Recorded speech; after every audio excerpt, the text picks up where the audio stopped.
भगवते वासुदेवाय नमः। नमस्कार भक्तजनों, आज हम इस वीडियो में सुनेंगे मोक्षदा एकादशी व्रत की कथा, जिसे मार्गशीर्ष मास के शुक्ल पक्ष की एकादशी तिथि को मनाया जाता है। तो आइए इस कथा को सुनते हैं। धर्मराज युधिष्ठिर कहने लगे कि हे भगवान, मैंने मार्गशीर्ष कृष्ण एकादशी अर्थात उत्पन्ना एकादशी का विस्तार से वर्णन सुना। अब आप कृपा करके मुझे मार्गशीर्ष मास के शुक्ल पक्ष की एकादशी के विषय में बतलाइए। इस एकादशी का क्या नाम है तथा इसके व्रत का क्या विधान है, इसकी विधि क्या है, इसका व्रत करने से किस फल की प्राप्ति होती है। कृपया कर ये सब बातें विस्तार पूर्वक कहिए। भगवान श्री कृष्ण बोले, मार्गशीर्ष मास के शुक्ल पक्ष में आने वाले इस एकादशी को मोक्षदा एकादशी कहा जाता है। यह व्रत मोक्ष देने वाला तथा चिंतामणि के समान सब कामनाएं पूर्ण करने वाला है, जिससे आप अपने पूर्वजों के दुखों को खत्म कर सकते हैं। इसका महात्म्य मैं तुमसे कहता हूँ, आओ इसे ध्यान पूर्वक सुने। गोकुल नाम के नगर में बैसखानस नामक एक राजा राज्य करता था। उसके राज्य में चारों वेदों के ज्ञाता ब्राह्मण रहते थे। वह राजा अपनी प्रजा का पुत्रवत पालन करता था। एक बार रात्रि में राजा ने एक स्वप्न देखा कि उसके पिता नरक में हैं। उसे बड़ा आश्चर्य हुआ। अतः वह विद्वान ब्राह्मणों के पास गया और अपना स्वप्न सुनाया। कहा, मैंने अपने पिता को नरक में कष्ट उठाते देखा है। उन्होंने मुझसे कहा कि हे पुत्र, मैं नरक में पड़ा हूँ, यहाँ से तुम मुझे मुक्त कराओ। जब से मैंने ये वचन सुने हैं तब से मैं बहुत बेचैन हूँ। चित्त में बड़ी अशांति हो रही है।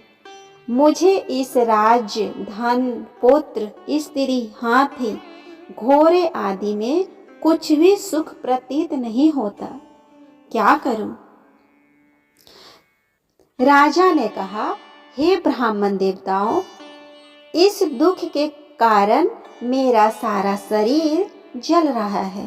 अब आप कृपा करके कोई तप, दान, व्रत आदि ऐसा उपाय बतलाइए जिससे मेरा पिता को मुक्ति मिल जाए। उस पुत्र का जीवन व्यर्थ है जो अपने माता पिता का उद्धार न कर सके। एक उत्तम पुत्र जो अपने माता पिता तथा पूर्वजों का उद्धार करता है, वह 1000 मूर्ख पुत्रों से अच्छा है। जैसे एक चंद्रमा सारे जगत में प्रकाश कर देते हैं, परंतु हजारों तारे नहीं कर सकते। ब्राह्मणों ने कहा, हे राजन, यहाँ पास ही भूत, भविष्य, वर्तमान के ज्ञाता पर्वत ऋषि का आश्रम है। आपकी समस्या का हल वे जरूर करेंगे। ऐसा सुनकर राजा मुनि के आश्रम पर गया। उस आश्रम में अनेक शांत चित्त योगी और मुनि तपस्या कर रहे थे।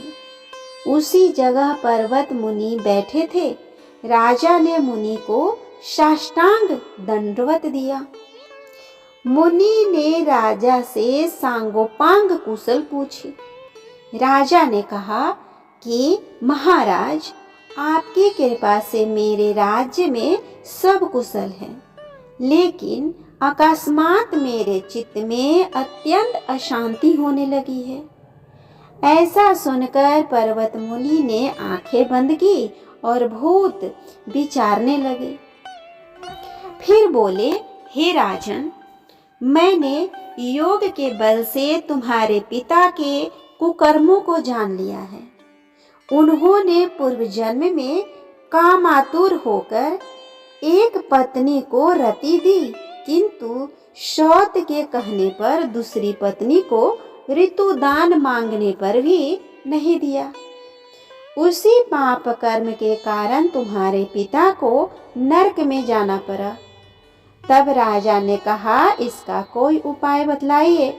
मुनि बोले, हे राजन, आप मार्गशीर्ष एकादशी का उपवास करें और उस उपवास के पुण्य को अपने पिता को संकल्प कर दें।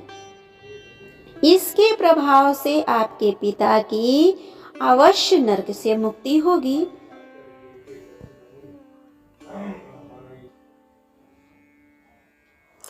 मुनि के ये वचन सुनकर राजा महल में आया और मुनि के कहने अनुसार कुटुंब सहित मोक्षदा एकादशी का व्रत किया। इसके उपवास का पुण्य उसने पिता को अर्पण कर दिया। इसके प्रभाव से उसके पिता को मुक्ति मिल गई और स्वर्ग में जाते हुए वे पुत्र से कहने लगे, हे पुत्र, तेरा कल्याण हो। यह कहकर स्वर्ग चले गए। मार्गशीर्ष मास की शुक्ल पक्ष की मोक्षदा एकादशी का जो व्रत करते हैं उसके समस्त पाप नष्ट हो जाते हैं। इस व्रत से बढ़कर मोक्ष देने वाला और कोई दूसरा व्रत नहीं है। इस दिन गीता जयंती भी मनाई जाती है। साथ ही यह धनुर्मास की एकादशी भी कहलाती है। अतः इस एकादशी का महत्व कई गुना और भी बढ़ जाता है। इस दिन से गीता पाठ का अनुष्ठान प्रारंभ करें तथा प्रतिदिन थोड़ी थोड़ी देर गीता का पाठ अवश्य करें। उम्मीद करती हूँ आप सभी को